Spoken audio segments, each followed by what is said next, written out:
کیا کہتا ہے قرآن؟ بسم اللہ الرحمن الرحیم۔ کیا کہتا ہے قرآن؟ اس موضوع پر میں آپ کی خدمت میں ڈاکٹر حسن رضوی تفسیر پیش کروں گا سورہ نصر کی۔ سورہ نصر مدنی سورہ ہے، 110 نمبر 30ویں پارے کا۔ نصر کے معنی ہیں اللہ کی مدد کے بیان سے شروع ہونے والا سورہ۔ نصر کہتے ہیں مدد کو۔ سورہ نصر یعنی اللہ کی مدد والا کے بیان کرنے والا سورہ۔ اس سورے کی اہمیت اور فضیلت کے سلسلے میں بیان فرمایا ہے حضور اکرم ختمی مرتبت نے کہ جو شخص سورہ نصر کو سمجھ کر پڑھتا ہے تو وہ یوں سمجھے کہ فتح مکہ کے وقت میرے ساتھ ساتھ موجود تھا۔ تفسیر مجموع البیان۔ حضرت امام جعفر صادق علیہ السلام سے روایت ہے کہ جامع رسول خدا ختمی مرتبت نے فرمایا، جو شخص اپنی نماز فریضہ یا نافلہ میں سورہ نصر کو پڑھے گا، خدا اس کو اس کے تمام دشمنوں پر فتح عطا فرمائے گا۔ جب وہ مشہور ہوگا، اس کے پاس ایک کتاب ہوگی جو یہ کہہ رہی ہوگی تمہارے لیے عذاب جہنم سے امان ہے۔ یہ آواز وہ پڑھنے والا خود سنے گا، پھر جس چیز کے پاس سے گزرے گا وہ چیز کو خوشخبری سنائے گی اور اس کو جنت میں داخل ہونے کی خبر سنائے گی۔ تفسیر مجموع البیان۔ اور ایک بات اور بھی ہے جو تفسیر مجموع البیان نے لکھی ہے کہ حضور اکرم نے فرمایا کہ جو شخص اس سورے کو نماز میں پڑھے گا اس کی نماز قبول ہوگی۔ جناب رسول خدا نے یہ سورہ اپنے اصحاب کے سامنے پڑھا تو سب اصحاب بڑے خوش ہوئے، مگر ابن عباس حضرت عباس جو آپ کے چچا تھے وہ رونے لگے۔ تو حضور نے پوچھا آپ کیوں رو رہے ہیں؟ کہا اس سورے کو پڑھ کر مجھے اندازہ ہو رہا ہے کہ اب آپ کا انتقال ہونے والا ہے۔ تو حضور نے فرمایا کہ ہاں تم ٹھیک کہتے ہو۔ بسم اللہ الرحمن الرحیم۔ سورۃ النصر مدنیہ، اللہ کی مدد سے بیان سے شروع ہونے والا سورہ۔ شروع کرتا ہوں اللہ کے نام کی مدد مانگتے ہوئے جو سب کو فیض اور فائدے پہنچانے والا، بے حد مسلسل رحم کرنے والا ہے۔ اذا جاء نصر اللہ والفتح، جب اللہ کی مدد آ جائے اور فتح حاصل ہو جائے۔ ورأیت الناس یدخلون فی دین اللہ افواجا، اور آپ دیکھ لیں کہ لوگ فوج در فوج اللہ کے دین میں داخل ہو رہے ہیں۔ فسبح بحمد ربک، تو اپنے پالنے والے مالک کی حمد اور تعریف کے ساتھ اس کی تسبیح کیجیے۔ واستغفرہ، اور خدا سے اس کی رحمت اور بخشش کی دعا مانگیے۔ انہ کان توابا، حقیقتاً خدا بڑی توبہ قبول کرنے والا ہے۔ یہ سورہ اس لیے خوش کن ہے کہ اس سورہ کے اندر فتح مکہ کی بشارت دی گئی ہے۔ کہا گیا جب اللہ کی مدد آ جائے اور فتح حاصل ہو جائے۔ پہلا سورہ، پہلی آیت، اذا جاء نصر اللہ والفتح، جب اللہ کی مدد آ جائے فتح حاصل ہو جائے۔ تو فتح مکہ جو تھا پورے عرب کا مرکز اور دل تھا۔ تجارتی مرکز بھی تھا، سیاسی مرکز بھی تھا، مذہبی مرکز بھی تھا، اور آج بھی ہے۔ اس کا فتح ہونا یعنی پورے عرب کا فتح ہونا تھا، کیپٹل تھا وہ عرب کا۔ تو اس سورہ میں حضور کو بشارت دی گئی ہے کہ عنقریب آپ مکے کو فتح کر لیں گے۔ ام المؤمنین ام حبیبہ سے روایت ہے کہ حضور نے فرمایا جب یہ سورہ اترا، حضور نے فرمایا اس سال میرا انتقال ہو جائے گا۔ یہ سن کر جناب فاطمہ رونے لگی۔ اس پر آپ نے فرمایا میرے خاندان میں تم سب سے پہلے مجھ سے آ کر ملو گی۔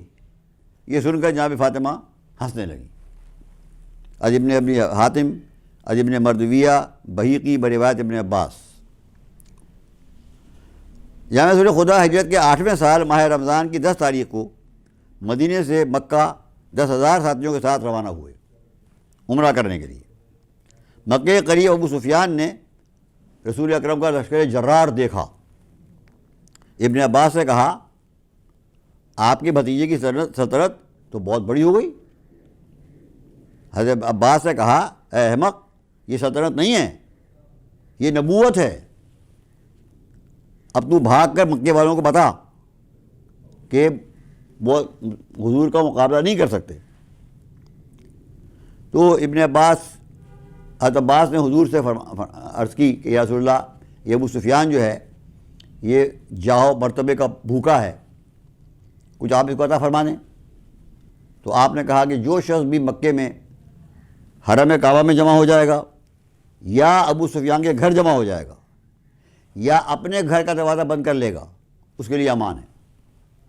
سن کے وہ خوش ہو گیا ابو سفیان، اور بھاگا ہوا مکے گیا، اور وہاں جا کے اس نے کعبے میں اعلان کیا، سارے لوگوں کو جمع کیا مکے کے، اور کہا کہ محمد بہت بڑا لشکر لے کر آئے ہیں، 10,000، تم ان کا مقابلہ نہیں کر سکتے، سرنڈر کرو، اور ان کے سامنے ہتھیار ڈال دو۔ تو اس کی بیوی نے اس کی داڑھی پکڑ لی اور کہا کہ یہ پاگل ہو گیا، اس کو قتل کر دو۔ اس نے کہا تجھے پتہ نہیں ہے میں لشکر دیکھ کے آیا ہوں، اگر تو لڑے گی تو بھی قتل ہو جائے گی۔ بالآخر حضور جو تھے وہ مکے میں داخل ہوئے اپنے ساتھیوں کے ساتھ، اور اس نے ابو سفیان نے اعلان کر دیا تھا پہلے ہی کہ حضور نے فرمایا ہے کہ جو شخص کعبے میں آ جائے، حرم کعبہ میں آ جائے، یا اپنے گھر کا دروازہ بند کر لے اندر، یا ابو سفیان کے گھر آ جائے، اس کے لیے امان ہے۔ تو لوگوں نے یہی کیا کہ بہت سے لوگ تو کعبے میں آ گئے، بہت سے لوگوں نے اپنے گھر کا دروازہ بند کر لیا، اور بہت سے لوگ ابو سفیان کے گھر میں آ گئے۔ حضور نے کسی کو بھی قتل نہیں کیا، کسی سے کوئی تعارض نہیں کیا، کسی کو نہ مارا نہ پیٹا۔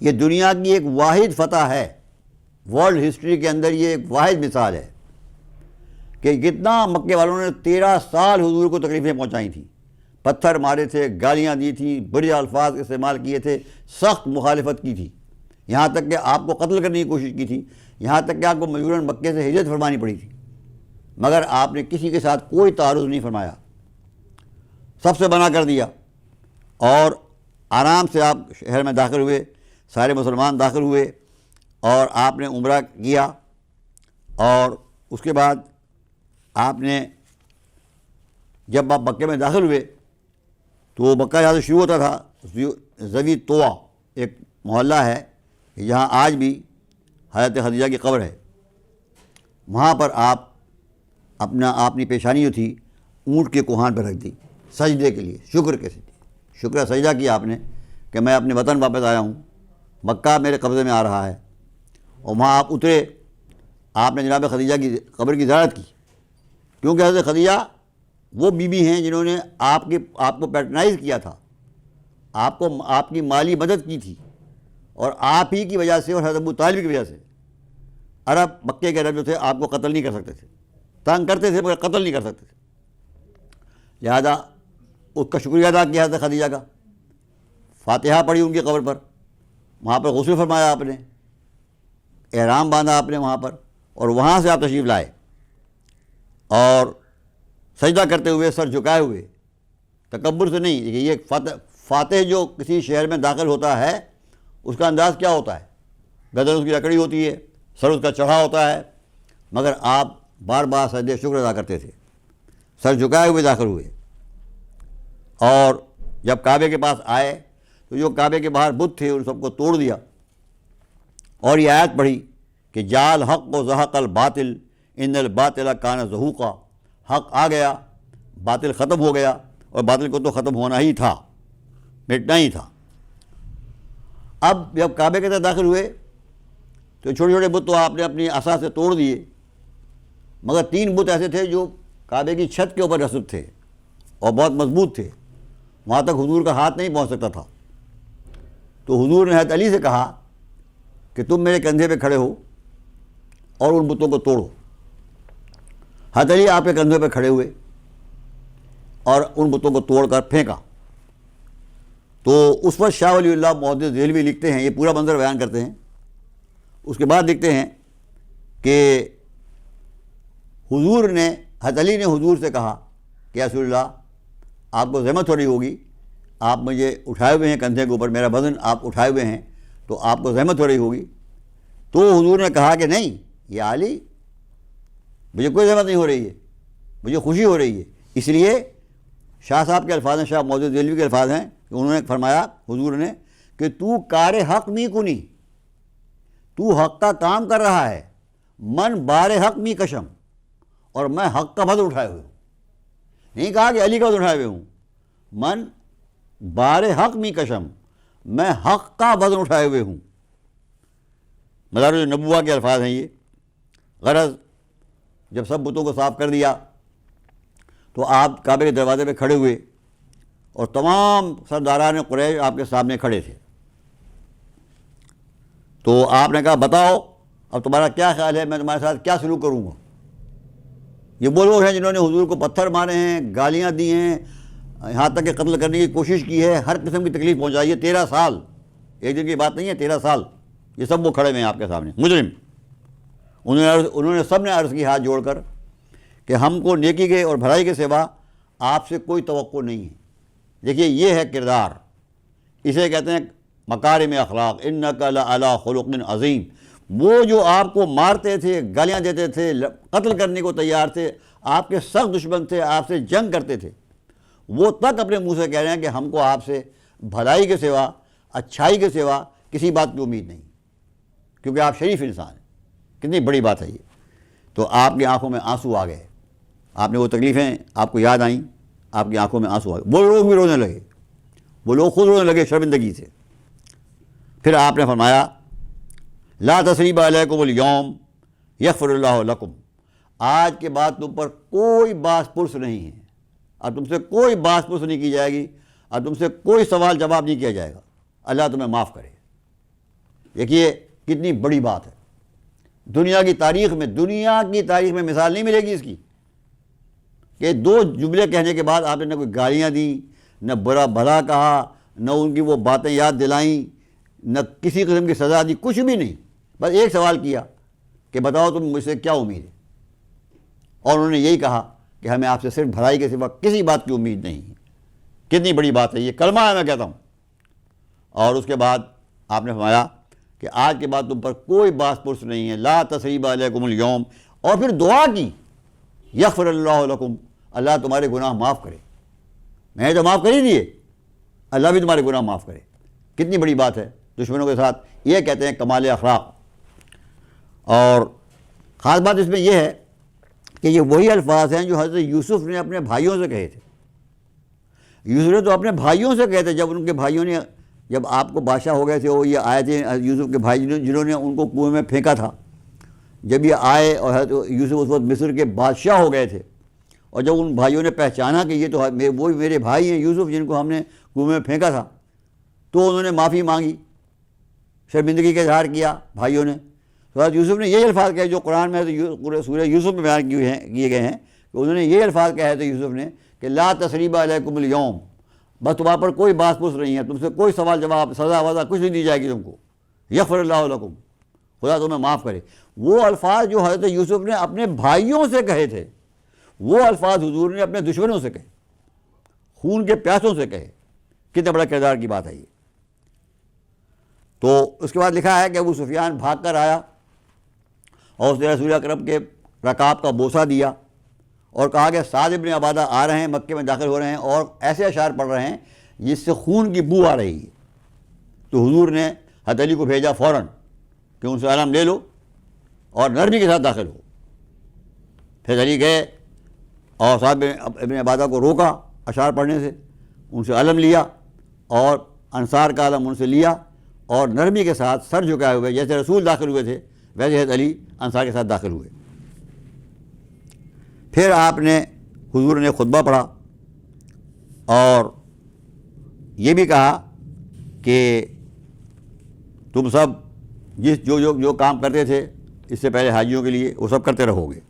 اس میں حضور اکرم کے کردار کو بیان کیا گیا ہے، فتح مکہ کو بیان کیا گیا ہے، حضور اکرم کی شرافت کو بیان کیا گیا ہے، مسلمانوں کو آداب سکھائے ہیں کہ جب انہیں کوئی کامیابی حاصل ہو یا دشمن پر فتح حاصل ہو تو ان کو اکڑنا نہیں چاہیے، ان کو گردن پھلانا نہیں چاہیے، ان کو اترانا نہیں چاہیے، بلکہ سجدہ شکر ادا کرنا چاہیے، انکساری سے کام لینا چاہیے، اللہ کا شکریہ ادا کرنا چاہیے اور جھک جانا چاہیے کہ اللہ نے ہم پہ مہربانی کی کہ ہمیں اپنے دشمنوں پر فتح عطا فرمائی، کامیابی عطا فرمائی۔ اور دوسری بات یہ تعلیم دی گئی ہم کو کہ ہمیں دشمنوں کے ساتھ جب فتح ہو جائے تو کیا سلوک کرنا چاہیے، ان کو ذلیل نہیں کرنا چاہیے، ان کو معاف کرنا چاہیے۔ بلکہ ایک حدیث میں حضور نے فرمایا ہے کہ فتح اور کامیابی دشمن پر حاصل ہو، اس کا شکریہ یہی ہے کہ آپ اسے معاف کر دیں۔ یہ شکریہ ہے اس کا صحیح کہ آپ دشمن کو معاف کر دیں، بجائے بدلہ لینے کے، بجائے ذلیل کرنے کے، بجائے انتقام لینے کے، آپ اسے معاف کر دیں کہ اللہ نے کیونکہ آپ کو فتح عطا فرمائی ہے، اللہ خوش ہوتا ہے معاف کرنے سے، وہ خود معاف کرنے والا ہے، غفور الرحیم ہے۔ اور جو آدمی معاف کرتا ہے وہ اللہ کا ہم صفت بن جاتا ہے۔ اللہ کی صفت بھی یہی ہے کہ هو الغفور الرحیم، اللہ معاف کرنے والا ہے اور رحم کرنے والا ہے۔ اگر آپ نے بھی معاف کر دیا اپنے دشمنوں کو تو آپ بھی غفور الرحیم بن گئے اپنی حد تک، گویا آپ اللہ کی صفت اپنے اندر پیدا کر لیتے ہیں۔ اور حضور فرماتے ہیں کہ تخلقوا باخلاق اللہ، اللہ کا اخلاق اپنے اندر پیدا کرو۔ سب سے اعلیٰ اخلاق اللہ کا ہے۔ جو اللہ سے اعلیٰ اخلاق کس کا ہو سکتا ہے؟ کیونکہ اللہ سے اعلیٰ کوئی ذات ہی نہیں۔ اللہ معاف کرنے والا ہے۔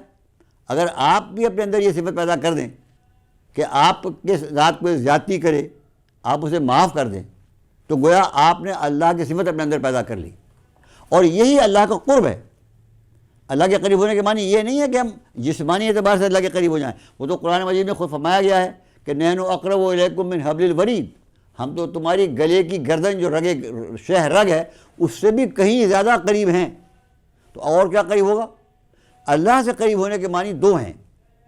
ایک تو معنی ہے کہ اللہ کی پسند سے قریب، یعنی میں اللہ کے پسندیدہ بن جاؤں، وہ کام کروں جو اللہ کو پسند ہے تو میں اللہ کے قریب ہو جاؤں گا۔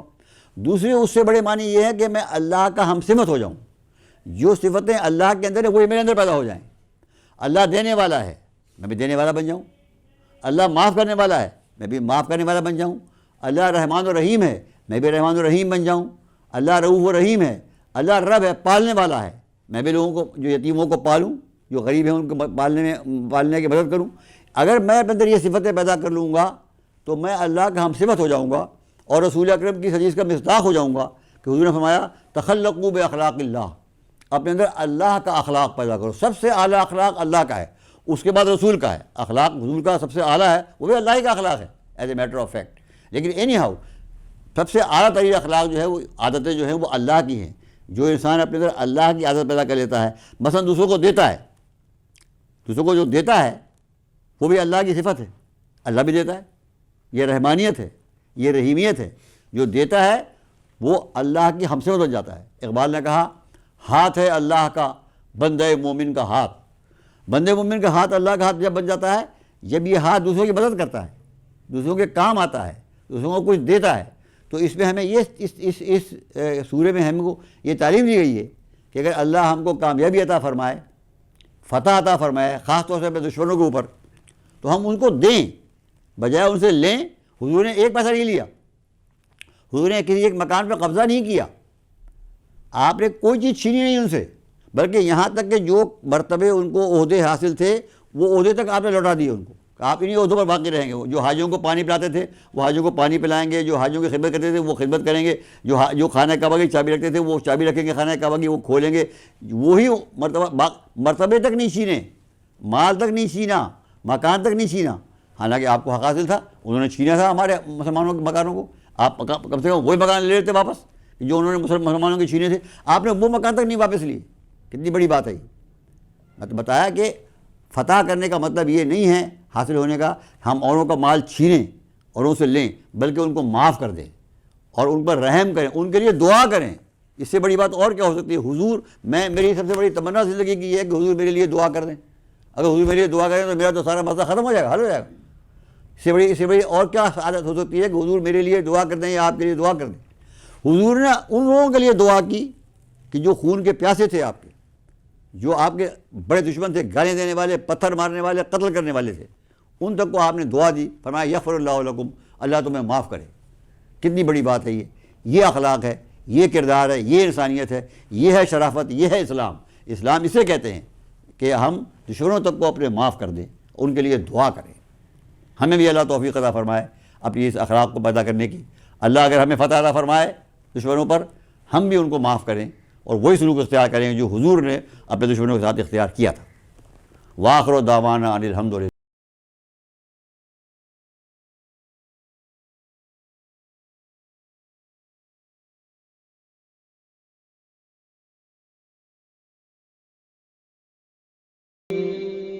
ذلك الكتاب لا ريب فيه هدى للمتقين